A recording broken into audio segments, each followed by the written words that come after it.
ugliness. East Palestine. You mean they're still poisoned? Oh, man, it's so bad. So this is an Aaron Brockovich article from the Brockovich Report. Go subscribe to the Brockovich Report on Substack. Go to thebrockovichReport.com. Follow her at Aaron Brockovich everywhere. Our wonderful friends over in Norfolk Southern that have poisoned the town and are abandoning them as a result. So Aaron says that while media attention has faded for the small village in northeastern Columbiana County, Ohio, just 3 months since a toxic train derailment, residents are still dealing with the aftermath, and we need to keep talking about it. So she went on the corporate news nation. She's been on The View recently. Erin's been making the corporate media rounds, but at least, hey, look, somebody's got to keep the word alive, and I appreciate that she's doing that. She was on News Nation late last week, to discuss the serious lack of transparency. And this is what's going on. And shout out to all of the reporters that have continued to keep this alive on the ground, as well as United for East Palestine, who will be having a return appearance on the Misty Winston show, I know, a week from Monday. Yep. She told anchor Elizabeth Vargas, "I think it's shameful how our agencies have handled a train derailment and almost left this community, their children, their future, and their health left to dry. Not almost, they have. It breaks my heart to learn that one of the trains that derailed carried a Dow product, which the company has now confirmed." What does this mean? Even before this toxic spill, Dow Chemical and its subsidiary Union Carbide were already the single biggest contributor to hotspots of toxic air pollution in the entire country, according to a 2021 report from friends at ProPublica. We'll hear from them later on tonight, too.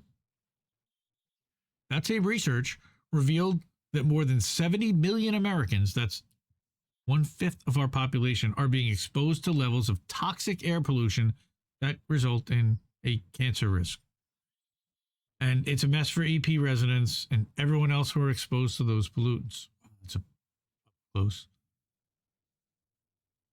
The chemical, called ethyl hexyl acrylate, is used as a raw material in the production of adhesives, coatings, construction materials, printing inks, and plastics. And it was one of 5 toxic chemicals that were released into the area, along with vinyl chloride, butyl acrylate, isobutylene, and ethylene glycol. Those chemicals were set ablaze in a chemical fire, and they spilled into a ditch that feeds Sulphur Run, which is a stream that joins Leslie Run, which eventually empties into the Ohio River. And folks are still showing video of those waterways, and they don't look clean to me. Plus, here's a photo of a resident filling up her bathtub who's been told her water is safe for consumption. It's gross. It's like literally black. Ethyl hexyl acrylate and ethylene glycol. You know, it's really funny. I know how to pronounce all this stuff by reading the shampoo bottle on, now they have phones and stuff, but like when we were kids, when you were sitting there and you didn't have anything else to read, you basically read the back of the shampoo and the back of the conditioner. So I learned how to read all that stuff because I was terrible in chemistry, but I could read all that. But ethylene glycol can cause irritation of the skin and eyes, as well as sore throat and nausea with exposure to high concentrations, according to the National Library of Medicine. And all of these symptoms are... This is Taco Bell. Right? All these symptoms are ones that East Palestine residents have reported and, of course, are still reporting. Yeah. Yes, Desert Mantis, methylchloroisothiazolinone. Don't ask me how I know that, but it was in like PERT Plus or Prel or one of those, because it was in my shower for... Who's in my shower? Head and Shoulders. For like 40 years. Yeah. No, for like, growing up when I was a teenager. Anyway, somehow this area was deemed safe while cleanup continues, and we know why. We've reported on that before, and they can't keep the trains running if they deem the area is unsafe and if there aren't residents living there. So they can't run a train through East Palestine, and it's a critical junction. Norfolk Southern is working with regulatory agents. It is a non-functioning junction. Norfolk Southern is working with regulatory agencies on their investigations into the derailment and continues its efforts to remove chemicals from the site of the derailment. Yeah, sure they do. They do. We continue to work daily cleaning the site and surrounding community. Sure they do. That's what their senior communications manager or their PR agent told the Daily News on April 27th. And we recently hit a milestone of completing evacuation efforts for Track 1 and expect the work under Track 2 to be completed in June. Most importantly, we will be there for as long as it takes. Aha. But the testing, as Aaron says, doesn't lie. I mean, you've covered quite a bit of this on INN News, Reef, with Colin. Yep. Yeah, they'll be there as long as it takes until they need to go get coffee or, go live their lives not poisoned. Yeah. I'd love to see the government make them have to buy it and all the executives live there. Yeah. We've learned that dozens of residents have urine samples testing positive for vinyl chloride and benzene. Jesus Christ. Yep. You can watch resident Shelby Walker. You use to clean your records. Oh, God. You can watch resident Shelby Walker, who lives only 900 feet from the disaster, discuss her concerns surrounding her health here. And that is a video that I believe maybe even Status Quo, somebody took. I mean, there's a bunch of links to this article. I'll drop the link to this in chat, but go to the Brockovich report. I believe it's still the most recent article. Long-term exposure to high levels of benzene in the air can cause leukemia. But at this point, doctors don't have protocols for how to get these chemicals out of our system. Thanks. Vinyl chloride contaminates many communities in the U.S. due to pollution from plastics manufacturing plants, according to a new report. So great, this shit is everywhere. It's used to make plastic, polyvinyl chloride, PVC, and is classified by the U.S. EPA as a carcinogen. Yay! And has been linked to higher rates of lung and liver cancer, as well as liver disease, neurological problems, and miscarriage. A whole host of just wonderful things that they've decided to serve us. A whole new world. That's what I thought you were going. No, I wasn't going to go. No, I could. It is nightmarishly dystopian. So many people that live in the area are still reeling from this toxic disaster. Their friends, not our friends, but I will shout out to Lewis for being on the ground at Status Quo. Spoke with local Chrissy Ferguson about the situation on the ground. You can. Erin has. Her urine has also tested positive for vinyl chloride, and if you go to the article, there is a 20-minute video with Lewis directly interviewing her at her house, and it's horrible. It's heartbreaking. It's nightmarish, and I can't. And then this made me want to.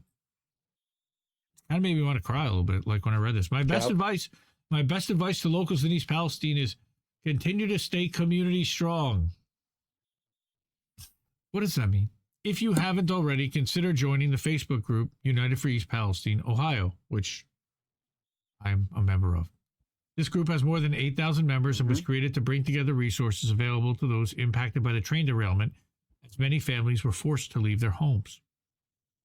The other thing I want to continue to remind folks living there is to keep a detailed journal that best describes your physical and emotional condition, including any symptoms. As expected after a traumatic event, stress levels remain high in East Palestine. That's an understatement. Marcy Patton leads the Columbiana County Mental Health and Recovery Services Board, which has been providing crisis and counseling mental health support since the derailment. She told the local station that they're seeing symptoms of PTSD. People may have trouble sleeping. People may have problems with appetite, panic attacks. My throat always does this when I go live. It's so funny. I mean, it sounds just like seasonal. Yeah. What's allergies? That? SADS? Yeah, right? No, it's not SADS. Yeah. Oh, God, no. Her organization started a stress management class and a community support group to fill a gap in resources. And these meetings are open to the public and offered free of charge. Really nice.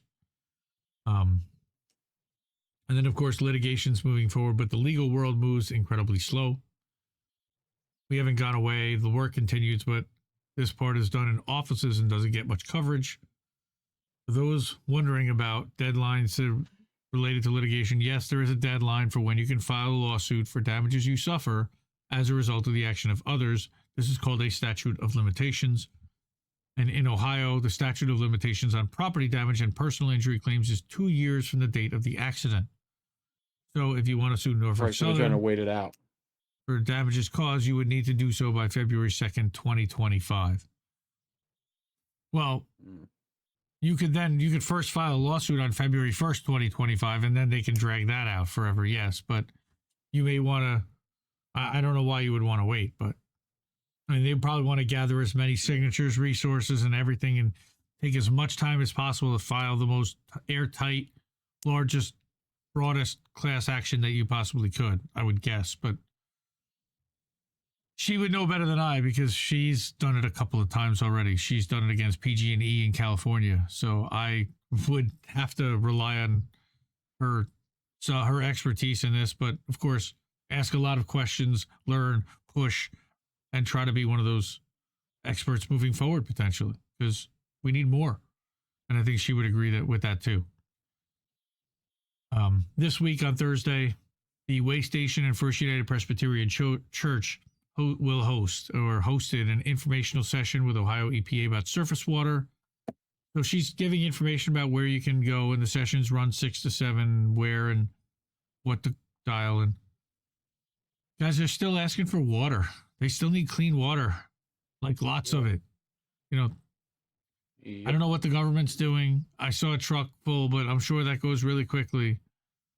But Sabby Sabs, Indie Media Award honoree also, both for RBN and for her own channel.